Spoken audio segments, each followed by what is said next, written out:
নাম আশা আক্তার আসমা স্যার। আমার বাসা চাঁদপুর মতলব উত্তর। স্যার আমার সাথে বরুণমারির এক ছেলের সাথে আমার সাথে সম্পর্ক হয়েছে। স্যার 1 বছর বিয়ে করছে, আমার সাথে সংসার করছে।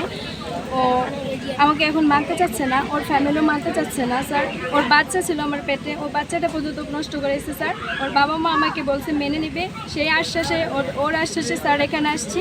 এখন আমাকে বাড়ি থেকে মারধর করে আমার গলায় যে চেন ছিল, তারপরে আমার সোনার আংটি ছিল, পায়ে নুপুর ছিল, সব কেড়ে নিছে। ওর খালা আর ওর মা মিলে আমাকে অত্যাচার করে বাড়ি থেকে বের করে দিয়েছে। আমার কাগজপত্র যা আছে সব কিছু নিয়ে নিছে স্যার। আমাকে তারপরে হসপিটালে অ্যাডমিট করা হয়েছে। সেখানে গিয়ে ওর খালতো ভাই যে সে আমাকে ওয়ারিং দিয়ে আসছে যে কোন প্রশাসন আর কিভাবে আমি বাড়িতে ঢুকবো সে দেখে সারবে। আর আমাকে বলছে যে আমাকে জায়গা মতো সাইজ করে সারবে স্যার, আর কি করা লাগবে ও ছেলে দিয়ে যত টাকা খরচ করা লাগবে সেগুলো করবে স্যার। এখন স্যার ওনারা আমাকে মানতেই চাচ্ছে না স্যার। আমি আমার ন্যায় বিচার চাই, আমি আমার যোগ্য অধিকার চাই, আমি সংসার করতে চাই স্যার। যে আমার ক্ষতি করছে আমি তার স্যার বিচার চাই। কি করে? মোহাম্মদ জাহাঙ্গীর আলম, ও আরবিতে জব করে স্যার। আপনার সাথে পরিচয় কিভাবে? স্যার আমার সাথে ফোনে যোগাযোগ হয়েছে, তারপরে আমার সাথে দেখা করছে, বিয়ে করছে, সংসার করছে স্যার। কোথায় তখন যোগাযোগ হচ্ছে কিভাবে, এটা কোন জায়গায়? আমার ফেসবুকে আমার সাথে যোগাযোগ হয়েছে স্যার, তারপরে দেখা করছে, বিয়ে করছে, আসছে, সম্পর্ক করছে স্যার। এখন স্যার 1 বছর সংসার করার পরে এখন আমাকে আর মানতে চাচ্ছে না ওনারা কেউ।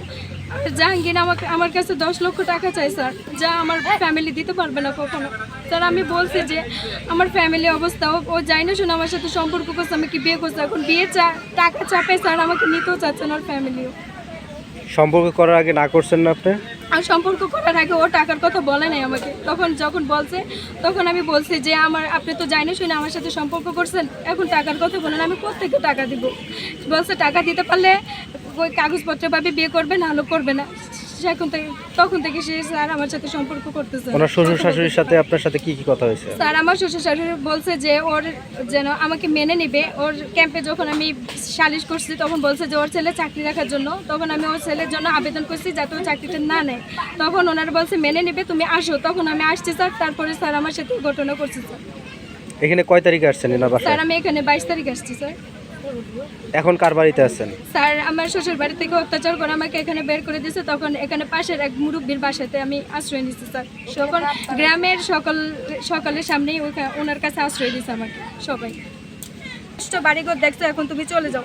তখন আমি বলছে যে আমার বাবা মার সাথে সম্পর্ক শেষ, আমি আপনাদের কাছে আসতে বলছেন, আমি যাওয়ার জিনিস যা আছে আমি সব কিছু নিয়ে আসছি এখানে, আমি তো যাওয়ার জন্য আসিনি। তখন বলতেছে কি আরে যে তুমি যাও, চলে যাও এখান থেকে। আমি বলছি না, আমি এখান থেকে একবার যাবো না, আমি এখানে সংসার করতে আসছি, আমি এখানে যাইতে পারবো না, আমার কোনো আশ্রয় নেই। আপনারা মাইনে নিয়েছেন, আপনারা আমার ওর সাথে আমাকে বিয়ের ব্যবস্থা করেন, আমি এখানে সংসার করবো।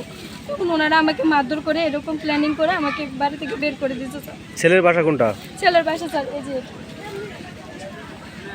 বললো এ মেয়ে যা বললো আপনারা জানেন কিছু? যা বললো যে মারধর করছে, এরকম বলছে, গ্রামের লোকদেরও বলছে যে আমার নামে সাক্ষী দেওয়া হবে, তাদের নামে মামলা দেওয়া হবে। বুঝি নাই এর জন্য কেউ স্যার সাক্ষী দিতে চাচ্ছে। মারধর করছে এরকম শুনছেন? মারধর সবার করছে, সামনে মারধর করছে। এই মেয়েটাকে মারছে জানেন? মারছে? খুব মারছে না অল্প? খুব মারছে। এখানে যত মানুষ আছে স্যার, এই গ্রামে সবার সামনে মারছে। এই এলাকার মেম্বারের কাছে গিয়ে আমি পাই দিচ্ছি যে আমাকে বাঁচান। উনি বলছে যে আমি কি করবো, আমার কিছু করার নাই। উনি আমার শাশুড়ির হাতে আবার তুলে দিয়েছে আমাকে অত্যাচার করার জন্য। তারপরে এই গ্রামের সকল মানুষ দেখলো ওনারা এরকম টাকার হুমকি দিচ্ছে, আমি টাকা নিয়ে এখান থেকে চলে যাব। আর যে আমার সম্পর্কে এখানে অভিযোগ সাক্ষী দিতে আসবে, তাদের নামেও পুরো গ্রামের নামে যে দিতে আসবে তার নামে মামলা করা হবে স্যার। এরকম ভয় ভীতি দেখাইয়া ওনাদের দূরে রাখছে স্যার। ছেলে বর্তমান কথা হচ্ছে কি ছেলের সাথে? ছেলের সাথে কথা হচ্ছে না, ছেলের বাবা মার সাথে যোগাযোগ আছে, কথা হচ্ছে, কিন্তু আমার সাথে কন্ট্যাক্ট করতে দিচ্ছে না।